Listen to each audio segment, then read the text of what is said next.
Today, we are gathered here to mourn our last true Holden warrior. He was there for many years, and he stayed a true red in his heart until the very end. But now that Holden is gone, our last warrior, he has turned to the dark side. Rest in peace, Garth Tander. So, Tander isn't dead. I want to make that perfectly clear. Tander is still alive. He's still here with us today. However, his time at Red Bull is dead in the water. He is no longer working for Red Bull, and he has left Triple Eight. As it says here, Garth Tander will not chase a 6th Bathurst win with Triple Eight Race Engineering after the team announced the pair will split in a post-season shock. And to say it has come as a shock is almost an understatement. Everybody online, nobody saw it coming. There's even a quote in this article from Auto Action. When Tander spoke with Auto Action just prior to the Gold Coast 500, it appears a Bathurst 1000 defence alongside Van Gisbergen was likely. There is an option to go again next year. It is quite likely, but not a done deal, he said. Will I be back? Yes. Will I be gone for the win? Yes. But as it appeared at the time of this article, at the time of everything, 6th Bathurst win was not on at all.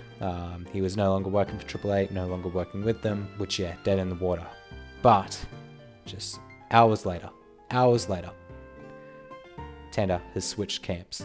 He is now racing the Mustang next year as a co-driver at Grove Racing. It's huge. Who could have seen this coming? Like, if you had told me post Bathurst, you know, even a week ago, Garth Tander was going to be racing for Grove Racing and not Triple Eight, I would have just told you, oh, get out of here. I would have told you were joking, but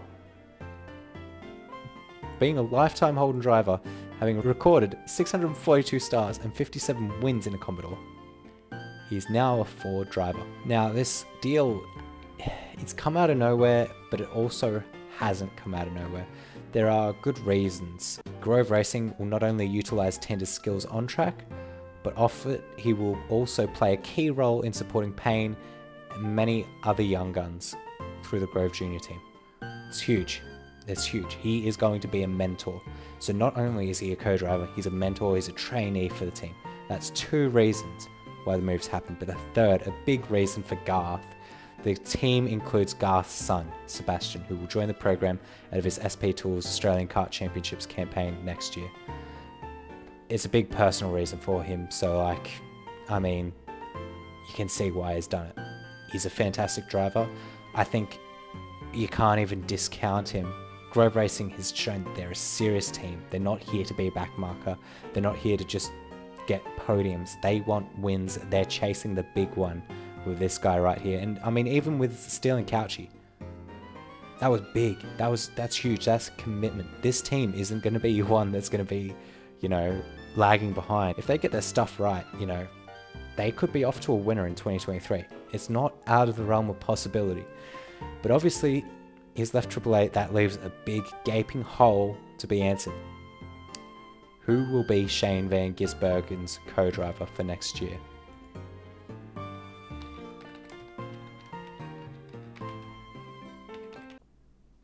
It's not out of the realms of possibility that Scott McLaughlin could partner up with Shane Van Gisbergen, right? He's not in supercars, and he's shown interest in being a wildcard entry in the past. And I think it was a recent interview in Adelaide even that they said that they should get together one time to do the big one. They're both fast drivers. If they both enter together, I think the only thing that could stop them is divine intervention. There's such a good combination. The more likely and obvious sort of combination is Shane Van Gisbergen with one of these 2 guys. Craig Lowndes, he did the wild card with Declan Fraser, if I remember correctly, in the Bathurst this year. Jamie Whincup, obviously, with Brock Feeney. Both of them paired with Shane Van Gisbergen wouldn't be a bad combination. But I do believe that Jamie Whincup has expressed that he wishes to continue with Brock Feeney, and Craig Lowndes thoroughly enjoyed doing the wildcard entry, so there is obviously that. But you compare them with the other options, they've already got them signed. it's not that far-fetched for either of these two to be in the car with Shane Van Gisbergen at Bathurst next year. If you don't know the man on the left here, that's Matthew Campbell. Very fast driver, has won the Bathurst 12-hour in the past and has actually co-driven for this man Shane Van Gisbergen as well. I believe the best that they achieved in the past was, let me see, a third at Gold Coast. They achieved 5th at Bathurst, so just considering all the facts, I mean, if Whincup is going to be pairing with Feeney, if Lowndes is going to be doing his wild card again, Scott McLaughlin is probably set to partner with a DJR driver, this man could be the one we see. Now, before I go in, there is one more driver, one more that I want you to consider. He's been fast in the past. He's got sponsors. He's got the passion. He's got, I'd say, relative fans. The Kiwi combination is strong there. And he has won a race in some of the highest competition in Europe. If you already know who I'm talking about, then maybe I don't need to say any more. But if you don't, may I present to you Stanaway. I think Stanaway is probably one of my personal favourites to get in. Adderton, obviously, he has a car from AAA.